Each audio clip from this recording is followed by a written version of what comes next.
جہاں اللہ اللہ کی صدائیں گونجتی ہیں اور ذکر و فکر کی شعائیں یہاں سے اٹھتی رہتی ہیں، کیوں نہ ہو کہ اس گلشن کو جس نے قائم کیا وہ ہمارے نسل کی ایک عظیم ہستی ہے جسے دیکھ کر بھی بہت سے لوگ اپنے ایمان کو تازہ کیا کرتے تھے۔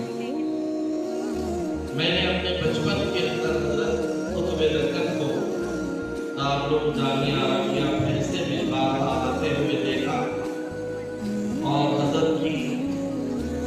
آواز اور حضرت کا انداز کانوں کے اندر بھی گونجا ہوا ہے، اور آپ کا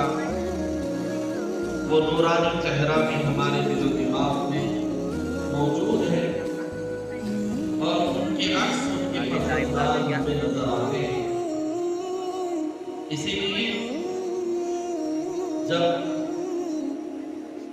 یہاں کے پروگرام کی دعوت دی گئی تو میں نے اپنے لیے اس کو اپنی سعادت اور اپنے لیے ذخیرِ عاقبت سمجھا، ورنہ تو آپ کے درمیان میں اسٹیج پر تشریف فرما مجھ سے زیادہ علم و فضل میں تقویٰ و طہارت میں ممتاز یہ پسندان ہے،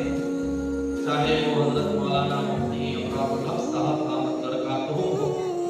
چاہے حضرت مولانا شمس الحق صاحب دامت برکاتہ ہو، چاہے مولانا اعجاز الحق صاحب۔ آپ کوئی ایسی امید نہ رکھیں کہ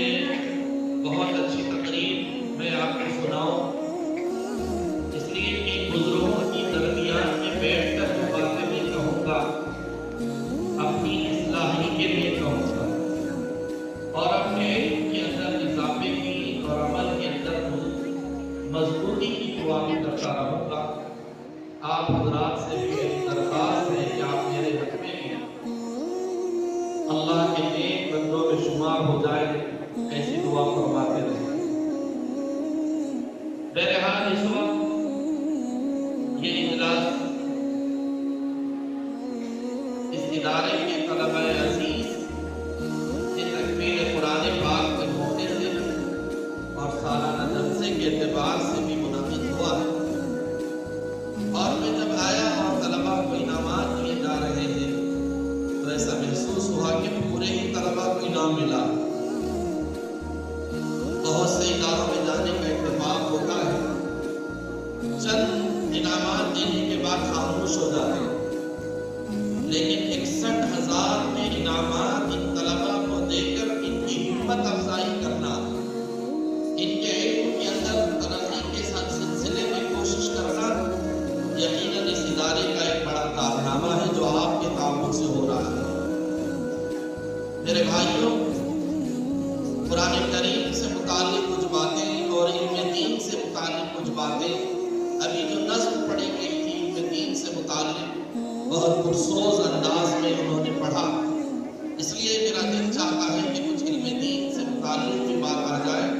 لیکن میں اس سے پہلے یہ عرض کرنا مناسب سمجھتا ہوں کہ اللہ رب العزت نے پیارے آقا سرور کائنات تاجدار مدینہ احمد عربی محمد مصطفیٰ صلی اللہ علیہ وسلم کے ذریعے سے جو ہمیں یہ ہدایت نامہ عطا کیا، قرآن کریم عطا کیا، جو ساری انسانیت کے لیے ہدایت کا ذریعہ ہے، ساری انسانیت کے لیے ہدایت کا ذریعہ ہے کا مطلب یہ صرف مسلمانوں کے لیے نہیں، اس دھرتی پر جتنی انسانیت بستی ہے، اگر دنیا میں اگر ان کو کامیابی اور کامیابی مل سکتی ہے اور اگر ہدایت حاصل ہو سکتی ہے تو اسی قرآن کریم سے حاصل ہوگی جو پیارے آقا کے قلب اطہر پر اللہ نے نازل فرمائی، اور وہ سلسلہ ہمارے معصوم بچوں کے دل و دماغ میں سینے میں محفوظ ہوتے چلے جا رہا۔ یہ اللہ کا کلام جس سے آج امت مسلمہ، نوجوان کیا، مرد کیا، عورتیں کیا، بے اعتنائی کرتے ہوئے اللہ کے کلام سے اپنا رشتہ بالکل کمزور کر چکے ہیں، اور ایسا کمزور کر چکے ہیں کہ اخبار سے تو نسبت ہے، دنیا کی کتابوں سے تو نسبت ہے، موبائل سے تو نسبت ہے، لیکن اللہ کے اس کلام سے آج کے اس امت کے بہت بڑے طبقے کے اندر اس کی کوئی نسبت نہیں اور تعلق نہیں اور جوڑ نہیں، اور اس کو پڑھنا بھی نہیں چاہتا۔ پھر کس منہ سے کہیں کہ اللہ ہم سب کو ترقیات عطا کرے؟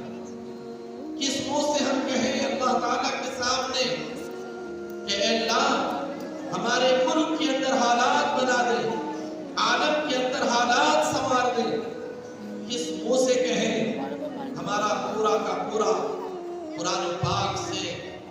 جو تعلق ٹوٹا ہوا ہے، قرآن کریم سے تعلق چھوٹا ہوا ہے، جس کے نتیجے میں آج یہ امت در در کی ٹھوکریں کھا رہی ہے، فتنوں کا شکار ہو رہی ہے، مختلف فتنوں کے اندر پھرتی چلی جا رہی ہے۔ ایک موقع پر حضرت محمد عربی صلی اللہ علیہ وسلم نے فرمایا تھا، حضرت علی رضی اللہ تعالیٰ راوی ہے کہ ایک دور آئے گا کہ لوگ فتنوں میں گر جائیں گے۔ کیسے کیسے فتنے ہیں؟ شکیلیت کا فتنہ، قادیانیت کا فتنہ، مجوسیت کا فتنہ، عیسائیت کا فتنہ، بے دینی کا فتنہ، عریانیت کا فتنہ، بے حیائی کا فتنہ، بے دینی کا فتنہ، تذبذب کا فتنہ، تشکیک کا فتنہ، کنفیوژن کا فتنہ، نوجوانوں کے افکار کے غلط راہوں پہ جانے کا فتنہ، مختلف فتنے اس وقت ہمارے درمیان میں سکہ جمائے ہوئے ہیں۔ اللہ کے رسول صلی اللہ علیہ وسلم نے فرمایا کہ فتنے آئیں گے۔ حضرت علی نے پوچھا رضی اللہ تعالیٰ نے کہ پھر فتنوں سے نکلنے کا سبب اور راستہ کیا ہوگا؟ اللہ کے رسول صلی اللہ علیہ وسلم نے فرمایا کہ قرآن کریم کو اگر مضبوطی سے تھامیں گے، اور قرآن کریم کو مضبوطی سے تھامنے کا مطلب پکڑ لینا نہیں ہے، ادب سے سر پہ رکھ لینا نہیں ہے، گھروں کے اندر کسی بلند جگہ پر رکھ دینا نہیں ہے۔ قرآن کریم کا ہر چیز پکڑ لینے کا مطلب نہیں، دکانوں کی افتتاح پر پڑھ لینا نہیں ہے، مرنے پر رسالہ ثواب کے لیے قرآن پڑھا دینا نہیں ہے، بیمار ہو جائے تو تب تک کی پڑھ کے پھونک دینا نہیں ہے۔ پکڑنے کا مطلب یہ ہے کہ قرآن پر عمل کرنا ہے، قرآن کریم پر اپنی زندگی کو چلانا ہے، قرآن کریم کو مضبوطی سے تھامنے کا مطلب یہی ہے جو پیارے آقا صلی اللہ علیہ وسلم نے فرمایا کہ میری امت اس وقت تک گمراہ نہیں ہوگی جب تک